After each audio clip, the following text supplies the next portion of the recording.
Bueno, buenas tardes, jóvenes. Eh, Voy a grabar esta clase ya que tengo programado un examen de grado para hoy en la tarde. ¿Ya? Con las disculpas del caso, vamos a completar la parte del diagnóstico y tratamiento del paciente con VIH, un virus de inmunodeficiencia humana.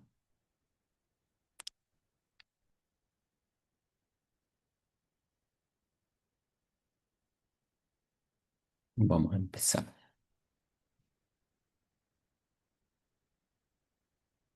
¿Ya? Un poco para recordar lo último que habíamos avanzado en la última clase con respecto a generalidades de VIH. Tenemos que tomar en cuenta que estos pacientes con VIH son pacientes que están el VIH debe ser un retrovirus de tipo ARN de la familia Retroviridae o un lentivirus, donde tenemos dos subtipos, el VIH tipo 1 y el VIH tipo 2, ¿no? Cada uno con sus características específicas, las cuales ya hemos dado previamente. Em, Generalmente el VIH, al ser un lentivirus, produce una mm, enfermedad de evolución insidiosa, lenta, en la cual compromete principalmente tres tipos celulares: linfocitos CD4, macrófagos y células dendríticas. Sin embargo, dentro de estas tres líneas celulares, la que adquiere mayor relevancia, inclusive dentro de los cuadros de clasificación, son los linfocitos CD4. ¿Ya? Dentro de este proceso de infección por VIH, eh, se desarrolla un proceso de replicación viral. El virus posteriormente se integra al ADN del huésped y lo que va a ocasionar una pérdida progresiva de la concentración de CD4, y el conjunto de todo este proceso determina el desarrollo de inmunodeficiencia en diferentes niveles, y donde este grado de inmunodeficiencia inclusive está igual incluido dentro de estas clasificaciones para pacientes con VIH. Dentro de los factores de riesgo y vía de transmisión, pues hay que tomar en cuenta que la vía de transmisión que adquiere mayor relevancia son las relaciones sexuales sin protección, y especialmente el sexo anal receptivo. Pero también tenemos que tomar en cuenta que hay riesgo de transmisión, y igual están incluidos dentro de los factores de riesgo el tema de uso de agujas compartidas, el recibir transfusiones no seguras, las transmisiones de tipo ocupacional o accidentes ocupacionales, la transmisión vertical. Tenemos que tomar en cuenta que la asociación con infecciones o enfermedades de transmisión sexual también dan mayor riesgo para infección por VIH, así como también el acceso a diagnóstico oportuno y tratamiento temprano, que es por las barreras de estas situaciones de diagnóstico y tratamiento oportuno, pues pueden ser una limitante en este caso, para bajar la mortalidad y la incidencia de infecciones oportunistas. Y hay que tener en claro que el VIH no se transmite por contacto casual, ni por abrazos, ni por tos, ni a través de la picadura de insectos.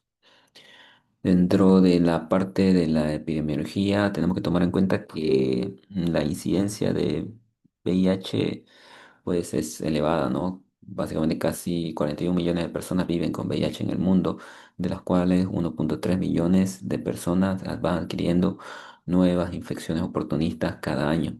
En América Latina la incidencia es de alrededor de 2,5 millones de personas con VIH.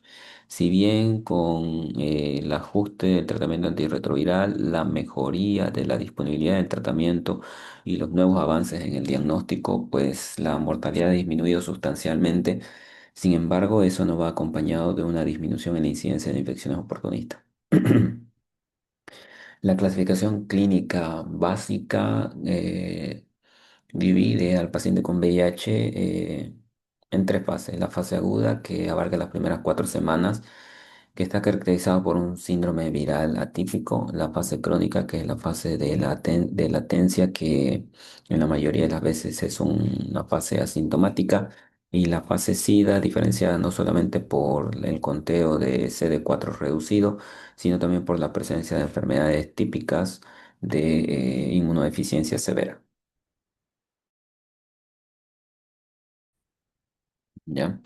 Clasificaciones hay varias, ¿no? Unas que están terminadas por la concentración de linfocitos TCD4, otras que están terminadas por la carga viral, otras que son las dispuestas por lo que es el Centro de Control de Enfermedades y la otra que es la que está dada por la Organización Mundial de la Salud.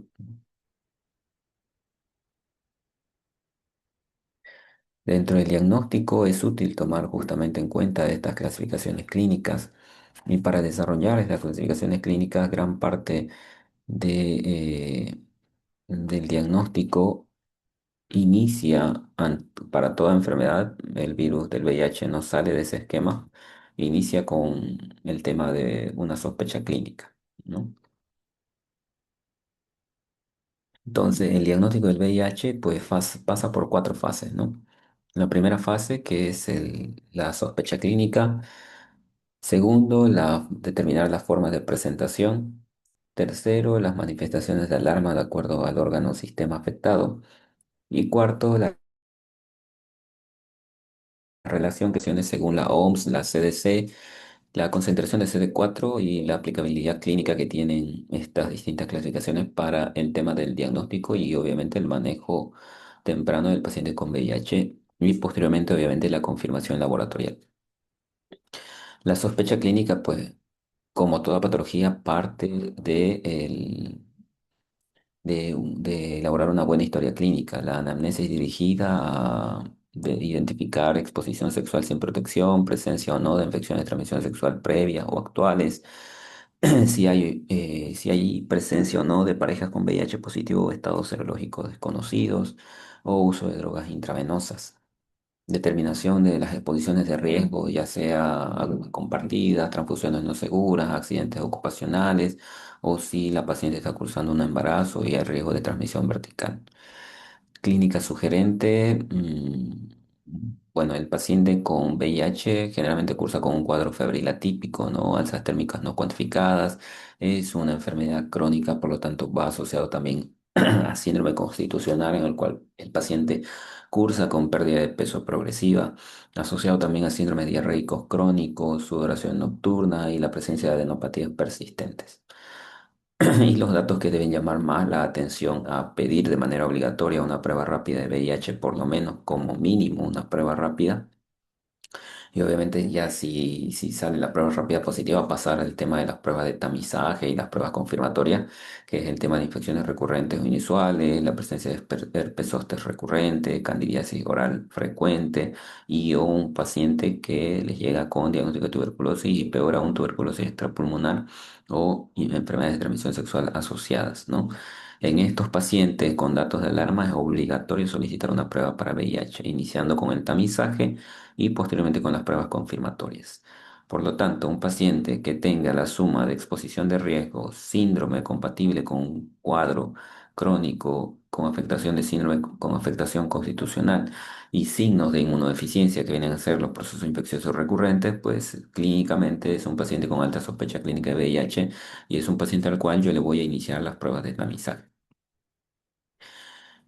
Este Este diagnóstico clínico puede pasar por tres fases, ¿no? Por tres fases diferentes. Una fase de infección aguda, una fase crónica o de latencia clínica, una fase de enfermedad avanzada o SIDA. El paciente con VIH puede llegar en cualquiera de estas tres fases, no siempre va a llegar en la fase aguda, ¿no?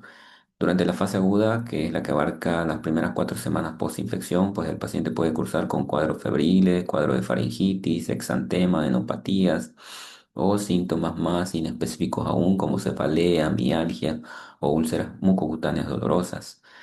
Generalmente es una fase donde hay una alta viremia, alta replicación viral y elevada transmisibilidad. En la fase crónica o la fase de latencia clínica, pues es una fase en la cual el paciente puede estar asintomático durante años. Lo que se podría identificar en esta fase es la linfadenopatía persistente. Y en el caso de que curse con síntomas, generalmente son leves y están caracterizados generalmente por una candidiasis oral, un herpes zóster, una pérdida ponderal leve, es decir, una pérdida de peso que muchas veces pasa inadvertida por el tiempo prolongado de evolución. Es una fase en la cual hay una replicación viral persistente con deterioro inmunológico progresivo, ¿no? No hay ausencia de enfermedad, más aún la infección sigue activa, sigue avanzando. Y otra fase en la cual puede llegar el paciente es la fase de enfermedad avanzada o fase SID, en la cual, bueno, el paciente ya cursa con cuadros febriles ya prolongados, persistentes, con fiebre en picos o intermitente, síndrome diarreico crónico, con pérdida marcada de peso, la presencia de infecciones oportunistas, tanto virales, micóticas o por micobacterias, puede ir asociada a neoplasias asociadas que va a exacerbar el estado de inmunosupresión del paciente y que puede desarrollar compromiso neurológico multisistémico, ya sea orgánico o por procesos infecciosos oportunistas como toxoplasmosis o creptococcus, ¿no? Y al sospechar especialmente una inmunodeficiencia grave, ¿no? La correlación clínica, pues, de esto, como lo hemos hablado previamente, generalmente la fase aguda va asociada a una alta carga viral. En esta fase, generalmente la serología puede salir negativa si la toma de muestra es tomada en una fase muy precoz. La fase crónica, que es la fase silenciosa, puede ir asociada a manifestaciones clínicas leves y la fase avanzada, con mayor frecuencia, está asociada a infecciones por oportunistas, ¿no? Aquí, fuera de las pruebas de tamizaje y confirmación, también el testeo de CD4 y carga viral es útil para determinar el grado de inmunodeficiencia, así como también el grado de replicación viral o transmisibilidad que puede tener el paciente. Las manifestaciones por sistema que puede manifestar el paciente, pues a nivel mucocutáneo puede desarrollar candidiasis oral persistente, leucoplasia vellosa oral, herpes zóster recurrente y extenso y el sarcoma de Kaposi o lesiones cutáneas sugestivas de inmunodeficiencia. A nivel respiratorio, pues el paciente, en la mayoría de los casos, el cuadro típico más asociado con pacientes con inmunodeficiencia, en este caso con VIH, es un paciente que viene con un cuadro respiratorio atípico, generalmente por micobacterias y peor aún una tuberculosis extrapulmonar. Pero sin embargo, no es el único agente etiológico de infecciones por oportunistas. También tenemos neumonías recurrentes atípicas por otros gérmenes atípicos oportunistas que también pueden estar presentes. Ante la presencia de un paciente con disnea, tos seca, tos productiva, hipoxemia, datos de insuficiencia respiratoria, fuera de pensar tuberculosis y otras bacterias atípicas, también es importante descartar neumocistis chilobesis, ¿no? Y generalmente los procesos infecciosos atípicos en estos pacientes pues desarrollan cuadros clínicos severos con hipoxemia refractaria, por lo cual patologías respiratorias que pasan de leve a grave en corto tiempo pues deben hacer sospechar justamente igual de un paciente cursando un estado de inmunodeficiencia y por lo tanto descartar virus de inmunodeficiencia humana o enfermedad por VIH. Dentro del contenido en el cuadro clínico con respecto a la afectación del tubo digestivo, pues el paciente puede desarrollar diarreas o síndromes diarreicos crónicos persistentes asociados directamente con la pérdida ponderal o descenso del peso del paciente y que puede ir asociado también a trastornos a nivel esofágico y ofaríngeo como dinofagia, disfagia o candidiasis oral, ¿no? Y a nivel neurológico también puede haber signos como cefalea persistente o intensa, déficit focal, convulsiones, alteración del sensorio como una encefalitis viral o también asociado al tema de lesión orgánica por VIH, como también asociado a infecciones oportunistas que afectan el sistema nervioso central donde adquieren tal vez con mayor relevancia el tema de infecciones por toxoplasmosis cerebral o criptococosis. Por lo tanto, ante un paciente que no ha sido diagnosticado de VIH y que ingresa y es diagnosticado de toxoplasmosis cerebral o criptococosis, es obligatorio igual hacer un tamizaje de VIH.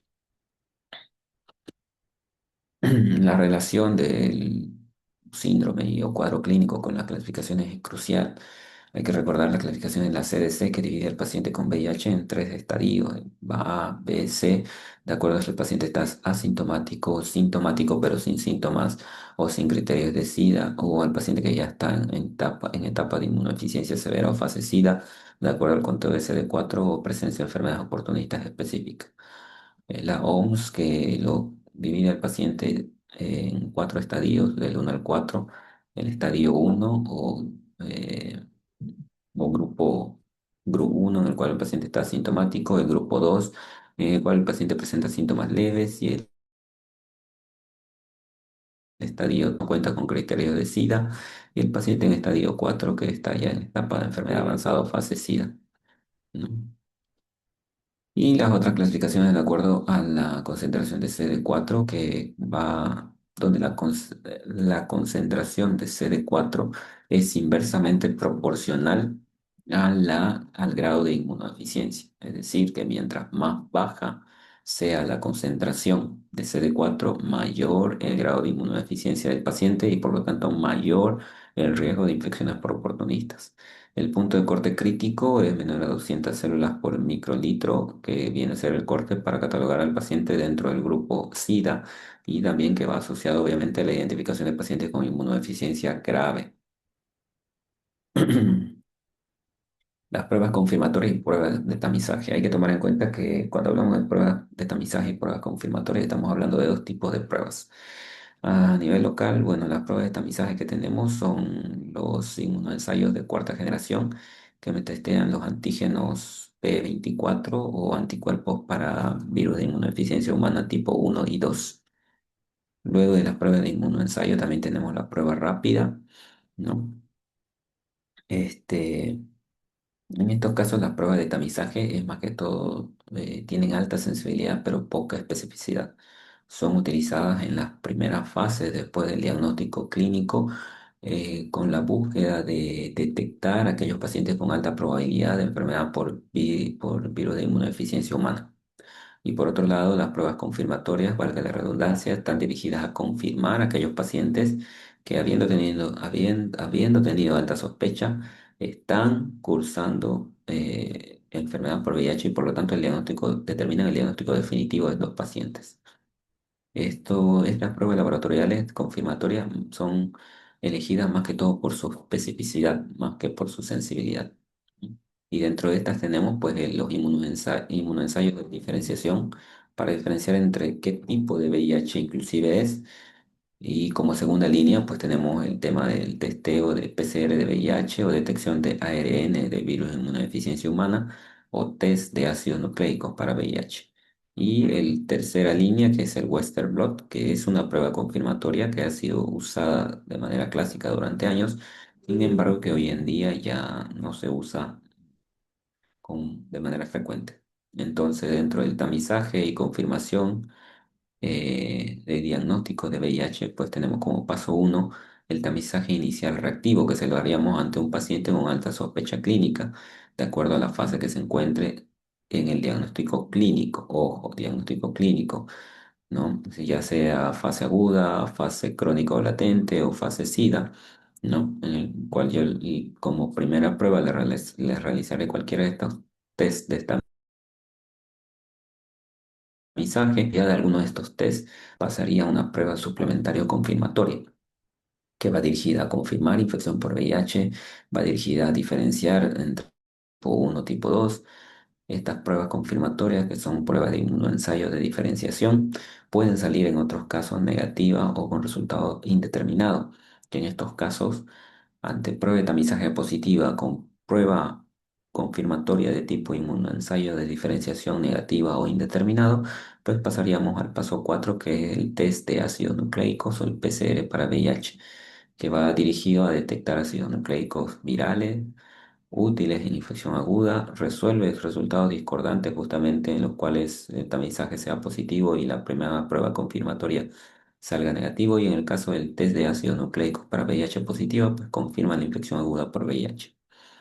Y para el Western blot, que no estamos diciendo que no es una prueba confirmatoria, es una prueba confirmatoria, sin embargo no se usa con la frecuencia que se utilizaba antes, ya que tiene menor sensibilidad que los otros nos puede dar resultados indeterminados con mucha mayor frecuencia, demora más y no diferencia entre virus de inmunodeficiencia humana tipo 1 o 2 y obviamente con el tiempo fue reemplazada con otras pruebas más específicas como las que hemos mencionado previamente. Por lo tanto, el diagnóstico actual laboratorial se basa en un algoritmo en el cual después de la sospecha o ante sospecha clínica de nuestro paciente, independientemente de la fase clínica en la que se encuentre, se realiza un tamizaje reactivo, la cual, ante el hecho de que salga positivo, posteriormente pasamos a la diferenciación este, de VIH tipo 1 o 2 a través de las pruebas confirmatorias y ante el resultado negativo de la primera prueba confirmatoria pasaríamos al test de ácidos nucleicos para despejar la discordancia diagnóstica o la duda de esa sospecha de actividad clínica de infección aguda por VIH. Luego pasamos al tratamiento antirretroviral. Dentro del tratamiento antirretroviral tenemos múltiples opciones. Tenemos los inhibidores nucleócidos, los inhibidores no nucleócidos de la transcriptasa inversa, los inhibidores de la integrasa, los inhibidores de la proteasa, los inhibidores de la fusión. Cada uno de estos grupos de fármacos antirretrovirales bloquean diferentes etapas del ciclo viral. Dentro de los más frecuentemente utilizados tenemos de primera línea, por ejemplo, los inhibidores de la transcriptasa inversa, nucleósidos y no nucleósidos, ¿no? Dentro de los inhibidores nucleósidos tenemos pues el tenofovir, la entricitabina, la lamivudina, el abacavir y la acidobudina, ¿no? Son análogos de nucleósidos o nucleótidos que requieren fosforilación intracelular, que compiten con otros sustratos, ¿no? para bloquear la reemplazo inversa y de esa manera terminar el tema de la replicación viral. Tienen buena disponibilidad oral, la mayoría se elimina por vía renal, requiere ajustes, por lo tanto, ante pacientes con falla renal, ¿no? Y también además de la toxicidad renal, hay que tener mucho cuidado ante pacientes que tienen alteración en el metabolismo del calcio. Los efectos adversos, pues generalmente van asociados a toxicidad mitocondrial, acidosis láctica, empeoramiento de la falla renal o presentación de falla renal aguda por la nefrotoxicidad, pérdida o disminución de la mineralización ósea, también reacciones alérgicas por efecto de hipersensibilidad. Sin embargo, los inhibidores nucleócidos de la transcriptasa inversa constituyen la columna vertebral del tratamiento antirretroviral, más aún de primera línea. Generalmente, el tratamiento antirretroviral básico se asocia o está formado por la asociación de dos inhibidores de la transcriptasa inversa nucleócidos más un tercer fármaco que en la mayoría de los casos es un inhibidor de la integrasa. Y en el caso de los inhibidores no nucleócidos, donde tenemos alefaviren, la rilpivirina, la doravirina, la etravirina, se unen de forma alostérica y no competitiva a la transcriptasa inversa, no requieren fosforilación intracelular y bloquean la actividad enzimática e impiden la síntesis de ADN viral, ¿no? Entonces, ambos bloquean justamente la replicación viral.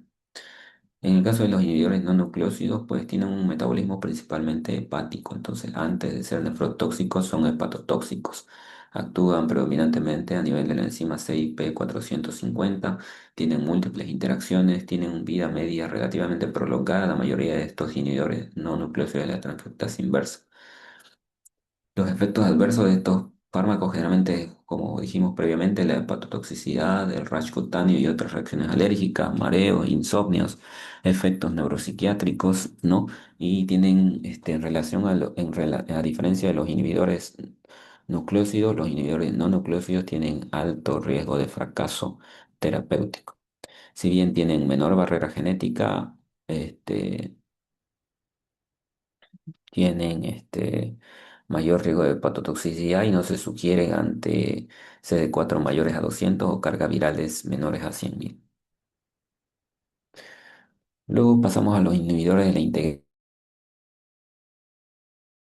donde vir, raltegravir, el vitegravir y el cabotegravir.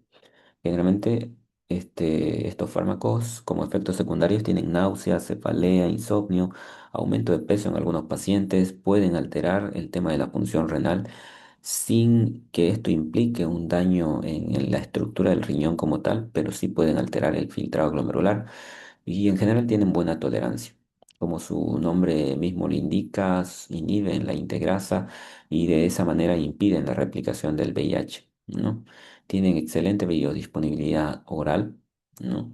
Tienen bastante interacciones con los antiácidos, calcio, hierro y magnesio por efectos de quelación, por lo tanto, la asociación con estos fármacos y o alimentos puede disminuir su absorción y por lo tanto biodisponibilidad, pero sin embargo son la base de los esquemas de primera línea de tratamiento antirretroviral asociados a inhibidores de nucleósidos de la transcriptasa inversa. Dentro de los inhibidores de la integrasa, los preferidos, pues está el dolutegravir, ¿no? Hay que intentar separarlo de la administración de los antiácidos y de preferencia no dar antiácidos mientras recibe este medicamento, pero va a depender también de si va asociado o no a trastornos gastrointestinales, ¿no? Principales inhibidores de la proteasa, donde tenemos el darunavir, el latasanavir, lopinavir, ritonavir y el cobicistat. Son fármacos que, como su mismo nombre lo indica, inhiben la proteasa, por lo tanto bloquean la maduración viral y como resultado de la administración de estos medicamentos, se generan partículas virales no infecciosas o ineficaces o virus ineficientes, por así decirlo. Los efectos secundarios, pues tenemos diarrea, náusea, dispepsia, dislipidemia, hepatotoxicidad, insulinoresistencia, lipodistrofia. Tienen buena disponibilidad oral, actúan sobre el metabolismo hepático, principalmente a nivel del CYP3A4. Tienen múltiples interacciones medicamentosas. Generalmente el darunavir y el latasanavir suelen requerir este tratamiento asociado con ritonavir y el covistat, ¿no? Que funcionan también como sinérgicos, ¿no? Y son fármacos que generalmente tienen alta barrera genética, tienen buena respuesta a buena potencia antirretroviral y buena disponibilidad oral. Y luego tenemos los inhibidores de la cápside, que generalmente estos son antirretrovirales usados para casos de multiresistencia a tratamiento antirretroviral o falla terapéutica. El ejemplo de este grupo tenemos el lenacapavir, que actúa sobre la cápside y de esa manera interfiere en múltiples etapas del ciclo del VIH, tanto a nivel de bloquear la entrada, el desensamblaje, el transporte nuclear, el ensamblaje al ADN y la maduración viral, ¿no? Son fármacos de acción prolongada, tienen administración por vía subcutánea, una vía media prolongada, por lo tanto, nos permite un mejor control virológico, una mejor disponibilidad y adherencia al tratamiento porque implica menor frecuencia de administración, ¿no? Pero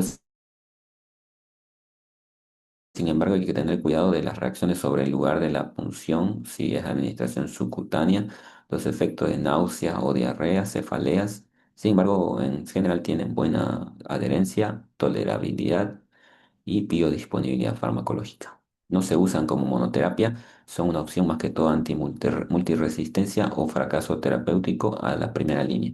Y ahí tenemos nuevamente los distintos grupos de fármacos antirretrovirales, cada uno con ciertas características específicas. El esquema práctico de tratamiento de primera línea asocia dos inhibidores nucleósidos de la transcriptasa inversa como el tenofovir y la lamivudina asociado a un inhibidor de la integrasa como el dolutegravir, ¿no? Un esquema potente, simple, de administración una vez al día, por lo tanto eso permite una buena adherencia al tratamiento y buena ICA, y generalmente es un esquema que se usa bastante en programas públicos, ¿no? Ante el inicio del tratamiento antirretroviral, sin embargo, también hay que tomar en cuenta que hay que descartar la asociación con virus de hepatitis B, ya que puede modificar el tratamiento, en especial en la continuidad del dolutegravir y probablemente modificar a otro tipo de fármaco antirretroviral. Evaluar si el paciente tiene o no tiene falla renal previa al inicio del tratamiento antirretroviral o alguna alteración en el metabolismo del calcio o disminución de la mineralización ósea. Valorar la posible resistencia a inhibidores de la integrasa. Evaluar la carga viral y el CD4 antes del inicio del tratamiento. Y en el caso de la confirmación ya de multiresistencia, valorar la individualización del esquema de tratamiento antirretroviral. Por lo tanto, tenemos que el esquema antirretroviral estándar une dos inhibidores nucleósidos de la transcriptasa inversa más un inhibidor de la integrasa.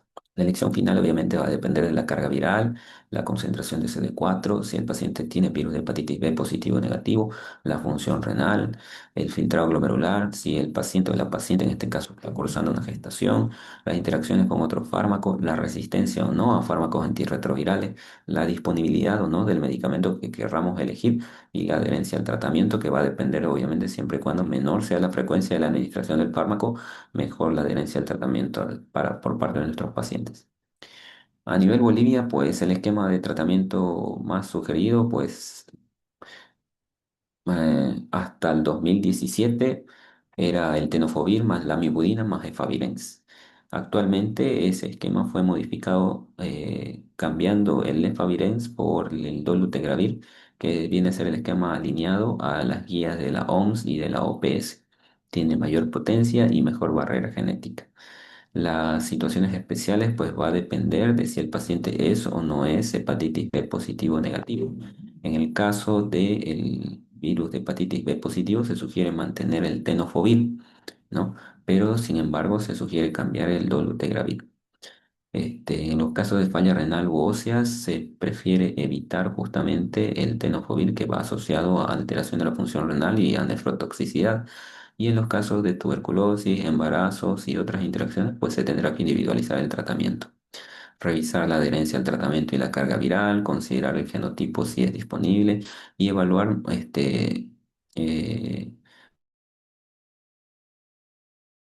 resistencia, falla terapéutica, nefrotoxicidad o hepatotoxicidad, ¿no? Generalmente los fármacos de segunda línea o los esquemas de segunda línea están formados por este, la sidobudina, lamivudina, sidobudina más lamivudina más atazanavir o tenofovir más lamivudina más atazanavir, ¿no? La idea clave es que el esquema histórico no está mal, ¿no? Siempre fue el tenofovir más lamivudina más efavirenz, sin embargo, el esquema fue o las guías actuales fueron quitando el efavirenz y cambiándolo por el dolutegravir y de esa manera obteniendo una primera línea mucho más potente y con mejor barrera genética, ¿no? Entonces, si la pregunta es cuál es la primera línea para tratamiento antirretroviral actualizado, viene a ser el tenofovir más lamivudina más dolutegravir, ¿no? Si el paciente tiene falla renal o tiene riesgo de nefrotoxicidad, pues se tendrá que suspender el tenofovir y cambiarlo por otras opciones como el AZT. Si el paciente tenofovir y individualizar en casos de embarazo, tuberculosis u otras interacciones farmacológicas.